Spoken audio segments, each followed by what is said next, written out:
हाँ जी, स्वागत है आप सभी का आपके अपने YouTube channel sky chemistry classes में। और आज एक महत्वपूर्ण हिस्सा अपन शुरू कर रहे हैं कार्बनिक रसायन का, और उसमें देखने वाले हैं कार्बनिक यौगिकों की नाम पद्धति, nomenclature system of organic compounds.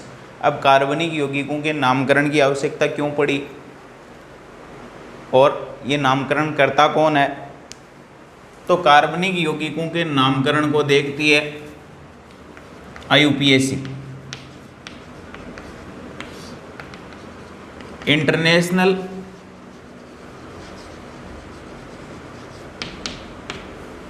Union of pure and applied chemistry.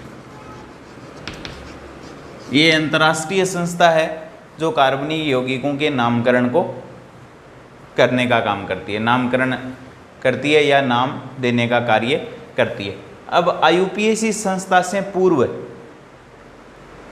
कार्बनिक यौगिकों के नामकरण जिस पद्धति में किए जाते थे वो कहलाती थी सामान्य पद्धति या रूढ़ पद्धति, यानी कॉमन सिस्टम और ट्रिवियल सिस्टम, रूढ़ पद्धति या सामान्य पद्धति। अब उस पद्धति में क्या है, पूरे वैश्विक स्तर पर उस यौगिक को, उस कार्बनिक यौगिक को पहचान नहीं मिलती थी। यानी इस देश के अंदर किसी नाम से जाना जाता है, किसी दूसरे देश के अंदर किसी अन्य नाम से जाना जाता है। तो वो लोकल सिस्टम हो गया एक तरीके से, उससे उस यौगिक को अंतर्राष्ट्रीय स्तर पर एक समान पहचान नहीं मिलती है। जैसे अपने नामकरण करते हैं, पुराने ज़माने में जब बच्चों के नामकरण होते थे तो वो किस आधार पर कर देते थे? कोई मंगलवार के दिन कोई बच्चा पैदा होता है तो नाम रख देते मंगलाराम। कोई कमज़ोर बच्चा उत्पन्न हुआ तो उसका नाम रख देते थे बोधूराम। इसके अलावा अभी उत्तर प्रदेश के महोबा डिपो की एक बस थी, उस डिपो की बस, महोबा डिपो की बस में एक बच्चे ने जन्म लिया तो उस बच्चे का नामकरण उसके माता पिता ने क्या कर दिया? महोबा डिपो कर दिया। यानी नामकरण उसकी स्थिति कैसी है, वो कैसा दिखाई देता है, वो उत्पन्न कहाँ हुआ, उसके उत्पत्ति स्रोत, उस आधार पर कर दिए जाते थे। वो सामान्य या रूढ़ पद्धति। तो वो पद्धति जिसमें कार्बनिक यौगिकों का नामकरण, सामान्य पद्धति या रूढ़ पद्धति, पहली पद्धति है अपनी। और इस पद्धति में कार्बनिक यौगिकों का नामकरण,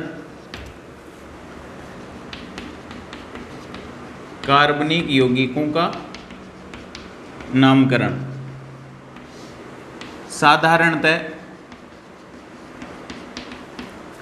उसके उत्पत्ति स्रोत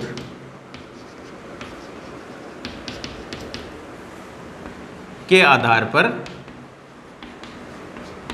किया जाता है कि वो उत्पन्न किससे हुआ है, उसके उत्पत्ति स्रोत के आधार पर कर दिया जाता है नामकरण। इसके अलावा किसी वैज्ञानिक ने पहचान दिलाई तो उसके नाम पर भी नामकरण किया जा सकता है, लेकिन साधारण जो है वो उसके उत्पत्ति स्रोत के आधार पर नामकरण किया जाता है। कौन सी सिस्टम में? सामान्य पद्धति में या रूढ़ पद्धति में। यानी बच्चे ने महोबा डिपो की बस में जन्म लिया तो नाम रख दिया महोबा डिपो, यानी उसका उत्पत्ति स्रोत था महोबा डिपो की बस, उसके आधार पर उसका नामकरण कर दिया। अब वो तो सामान्य पद्धति या रूढ़ पद्धति थी, लेकिन उसको उससे अंतर्राष्ट्रीय पहचान किसी कार्बनिक यौगिक को साधारण पद्धति या रूढ़ पद्धति से नहीं मिलती। तो उसको अंतर्राष्ट्रीय स्तर पर एक समान पहचान दिलाने के लिए, जैसे मोर है तो मोर को भारत में किसी नाम से जाना जाता है, मोर कहते हैं अपन, अपना राष्ट्रीय पक्षी है। ऑस्ट्रेलिया के अंदर और, चाइना के अंदर और, अमेरिका के अंदर किसी और नाम से जाना जाता है। तो उसको अंतर्राष्ट्रीय स्तर पर एक समान पहचान देने के लिए उसका जूलॉजिकल नेम पेवोक्रिस्टेटस रख दिया गया। ये इसका क्या है, जूलॉजिकल नेम है। ऐसे ही वनस्पतियों के भी क्या है, वानस्पतिक नाम है। पूरे विश्व भर में उसी नाम से उस वनस्पति को जाना जाता है, ताकि कोई कन्फ्यूजन की स्थिति नहीं रहे। तो साधारण पद्धति या रूढ़ पद्धति में कार्बनिक यौगिकों का जब नामकरण किया जाता है तो उत्पत्ति एक ही पदार्थ से दो कार्बनिक यौगिकों की हो सकती है, जो दो से ज़्यादा, तो फिर नामकरण कैसे करेंगे। तो नामकरण का एक सिस्टम डेवलप कर लिया गया, और उस सिस्टम को देखती कौन सी संस्था है, IUPAC संस्था देखती है, जो नामकरण करती है। अब अपने पास जैसे साधारण पद्धति और रूढ़ पद्धति में कार्बनिक यौगिकों का नामकरण, सिट्रिक एसिड, ये कार्बनिक यौगिक है। सिट्रिक अम्ल सिट्रस फलों से उत्पन्न होता है,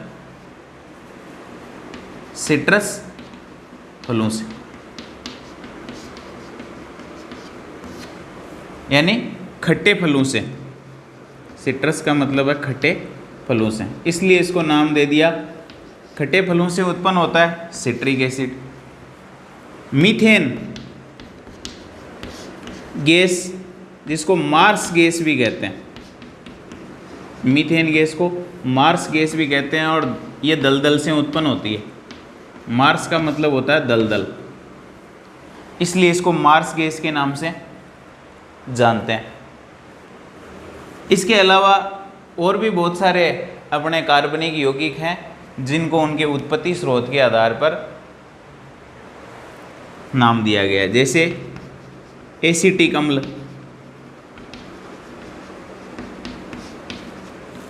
ये इसका नाम उत्पन्न हुआ है एसीटम, यानी सिरके से।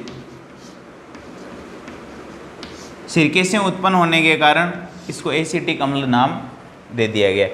तो उत्पत्ति स्रोत के आधार पर कार्बनिक यौगिकों के साधारण या रूढ़ पद्धति में नामकरण किए जाते हैं। इसके अलावा कार्बन का एक नया रूप C60, इसको बकमिनिस्टर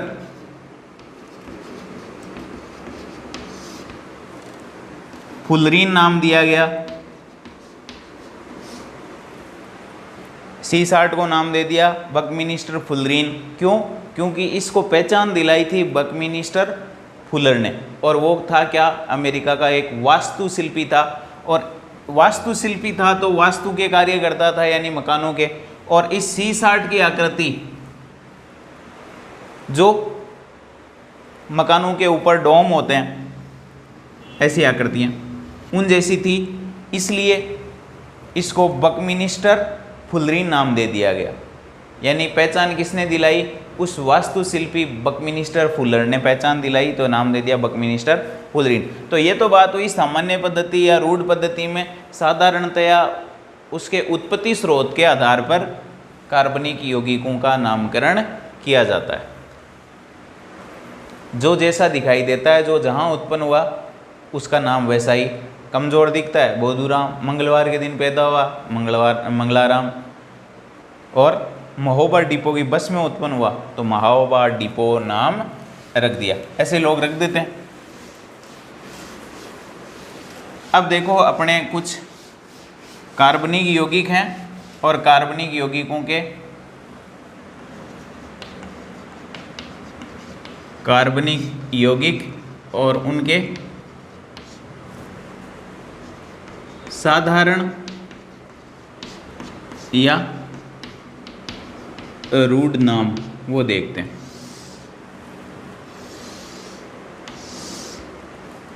अब कार्बनिक यौगिकों में बहुत सारे हैं। कार्बनिक यौगिक CH4, नाम है मीथेन, मेथेन कहते हैं अपन। कार्बनिक यौगिक है CH3, CH2, CH2, CH3। इसका साधारण या रूढ़ नाम है नॉर्मल ब्यूटेन।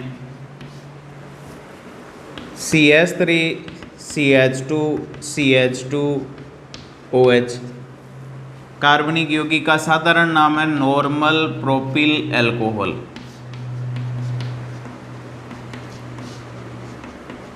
यानी किसी सिस्टम को फॉलो नहीं किया, सीधा ही नामकरण कर दिया गया। इसके अलावा कार्बनिक यौगिक है HCOOH, फॉर्मिक अम्ल। अब फॉर्मिक अम्ल जो है वो लाल चींटी, और लैटिन भाषा में लाल चींटी को कहते हैं फॉर्मिका, से उत्पन्न होने के कारण क्या नाम दे दिया, फॉर्मिक एसिड। ये फॉर्मिका यानी लाल चींटी में पाया जाता है। ये HCHO है, इसका नाम है फॉर्मेल्डिहाइड। इसके अलावा CH3COCH3, इसका नाम है एसीटोन। ये तो आपको पता चल ही गया कि उत्पत्ति स्रोत फॉर्मिका यानी चींटी है। इधर और ले लेते हैं कार्बनिक यौगिक और साधारण या रूढ़ नाम।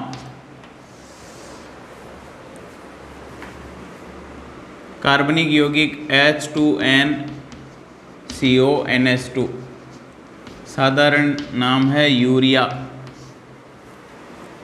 CHCl3, साधारण नाम है इसका, पीछे पढ़ के आ रहे हैं अपन, क्लोरोफॉर्म। CCl4, पायरीन या कार्बन टेट्राक्लोराइड, कार्बन टेट्राक्लोराइड।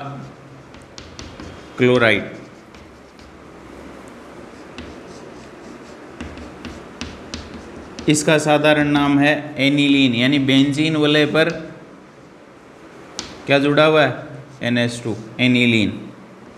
इसके अलावा बेंजीन वलय पर OH जुड़ा हुआ हो तो उसका साधारण नाम है फिनोल। यानी इन साधारण नामों को हालांकि IUPAC ने भी मान लिया है कि ये IUPAC नामों में भी काउंट किए जा सकते हैं, किसको, एनिलीन और फिनोल को। इसके अलावा CH3COOH, इसका नाम है एसिटिक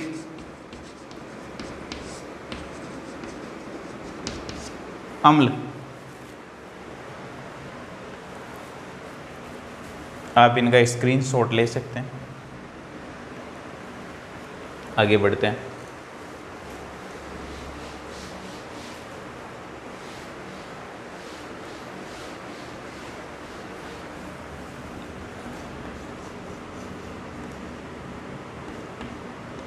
COCH3, इसका नाम है एसिटोफिनोन।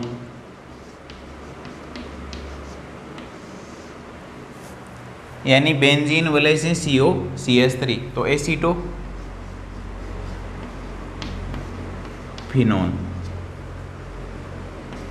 इसका नाम है OCH3, जब जुड़ा हुआ हो किस पर, बेंजीन वलय पर OCH3, तो इसका नाम है एनिसोल। इसके अलावा बेंजीन वलय पर जब CH3 जुड़ा हुआ होता है तो उसको कहते हैं टोलुइन। इसके अलावा बेंजीन वलय पर 2 CH3 जुड़े हुए होते हैं तो इसको कहते हैं ज़ाइलीन।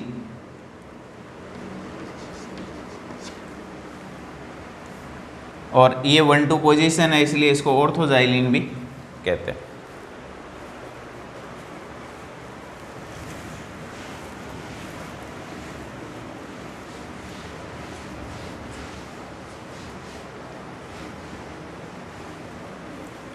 इसके अलावा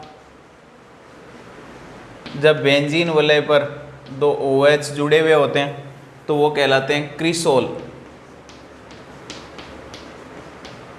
और ये 1-2 स्थिति को ऑर्थो कहते हैं इसलिए ऑर्थोक्रिसोल भी कहलाता है। CHI3, इसका साधारण नाम है आयोडोफॉर्म।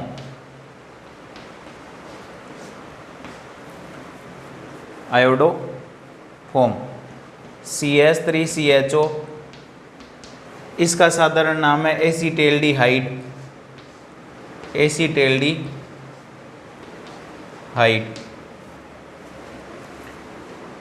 इसके अलावा C6H5CHO यानी बेंजीन वलय पर CHO जुड़ा हुआ हो तो इसको कहते हैं बेंजेल्डिहाइड।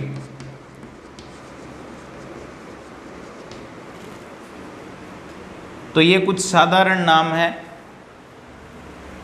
या रूढ़ नाम है कार्बनिक यौगिकों को जो उनके उत्पत्ति स्रोत के आधार पर दिए गए। इसके अलावा CH3, CH2, CH2, CH2, एक कम कर लेते हैं, COOH यानी 3 कार्बन और एक कार्बोक्सिलिक समूह जुड़ा हुआ हो तो इसका नाम है ब्यूटेरिक अम्ल। ब्यूटेरिक अम्ल। और यदि 5 कार्बन वाला कार्बोक्सिलिक एसिड है CH3, CH2, CH2, CH2, COH तो इसको कहते हैं वेलेरिक अम्ल। ये सब उनके उत्पत्ति स्रोतों के आधार पर या किसी वैज्ञानिक द्वारा पहचान दिलाने के कारण, जैसे C60 को बकमिनिस्टर फुलर ने पहचान दिलाई तो C60 को क्या कह दिया, बकमिनिस्टर फुलरीन नाम दे दिया गया। तो ये नामकरण जो है वो साधारण या रूढ़ पद्धति में किए गए। इनका वैसे कोई सिस्टम नहीं है कि किसी का ब्लैक ब्लैक दिखता है कालूराम कर दिया, कमज़ोर दिखता है बोधूराम कर दिया, और मंगलवार के दिन पैदा हुआ मंगलाराम नाम रख दिया। तो वो तो थी रूढ़ पद्धति। अब स्कूल में नामकरण के लिए उसका नाम जो है वो अलग नाम से जाना जाता है, यानी उसको पंडित से अपन नामकरण करवाते हैं। तो अपना केमिस्ट्री में कार्बनिक यौगिकों के नामकरण के लिए पंडित का काम कौन करता है, IUPAC करती है। वो कार्बनिक यौगिकों को एक सिस्टम से कि इस दिन उत्पन्न हुआ, पैदा हुआ और इस नक्षत्र में हुआ तो पंडित उस हिसाब से नाम निकाल के देता है। वैसे ही IUPAC एक सिस्टम से इनका नामकरण करती है। तो उसको अंतर्राष्ट्रीय स्तर पर पहचान मिल जाती है कि घर के अंदर जो है वो उस व्यक्ति को अलग नाम से जाना जाता है, लेकिन उसके ऑफिस के अंदर और उसके स्कूल के अंदर उसका रिकॉर्ड में नाम अलग होता है। तो कोई भी बाहर से आने वाला व्यक्ति उसको उस नाम से पुकारेगा। यदि रूढ़ नाम से पुकार दिया कि कालूराम या मंगलाराम, ये घर के नाम हैं 2 व्यक्तियों के, यानी रूढ़ नाम है, यानी सामान्य नाम, कोई सिस्टम नहीं है, यूं ही रख दिया। और इनके जब पंडित से नाम निकाला तो इसका निकला ऋषिकेश,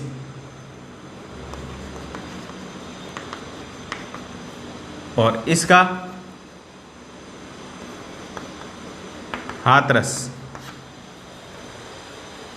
तो कोई ऑफिस के अंदर ये काम करते हैं, यदि इनको इस नाम से पुकारेंगे तो कोई नहीं जानेगा, लेकिन इस नाम से पुकारेंगे तो पहचान जाएंगे। यानी उनको पहचान दिलाने के लिए, एक समान पहचान बनाने के लिए किसी कार्बनिक यौगिक को, तो इस सिस्टम के स्थान पर यानी साधारण और रूढ़ पद्धति के स्थान पर जो पद्धति प्रयुक्त की गई वो कहलाती है IUPAC पद्धति।